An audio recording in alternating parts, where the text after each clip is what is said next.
Hello लोगोफोरनि मोनसे गोदान भिडिअ नोंथांमोनखौ जोबोर बरनाय थाबाय। बेबारनिफ्राय रायजो राजाफ्रा कन्टेलनि गलायाव मोननो हानाय जासिगोन संग्रा गेस। औ नोंथांमोना फोथायनो गोब्राब मोनदोंब्लाबो नाथाय बाथ्राया सैथो आरो बे गोमोथाव खामानिखौनो सरकारा मोगथां महर होनो नाजानाय जादों। बेनि थाखाय मिरु सरकारा बे थांखिखौ लानाय जादों आरो बेनि थाखाय बायदि बिफानजों सावरायनाय हाबाफारिया सोलिगासिनो दङ।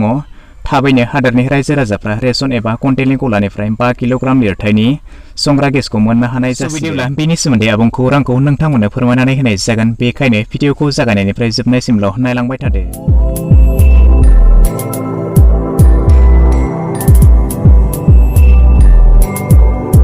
हादोरनि साफ्रोम सुबुंनि खाबुनि थाखाय मिरु सरकारा बे थिरांथाखौ लानाय जादों।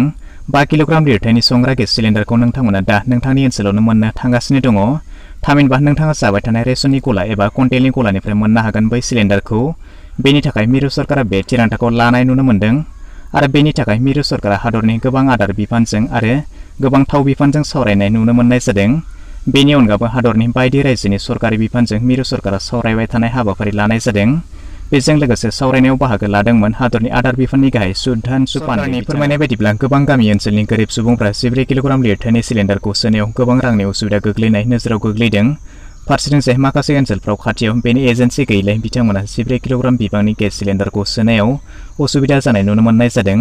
बेखायनो गामि सिं ओनसोलनि सुबुंफ्राबो जाहाथे गोरलैनो मोननो एबा बाहायनो हायो बेनि थाखाय बे 5 किल'ग्राम लिरथायनि गेस सिलिन्डारखौ रायजोनि गेजेराव लाबोनायनि सरकारा थिरांथा लानाय जादों होनना खौराङाव फोरमायदों।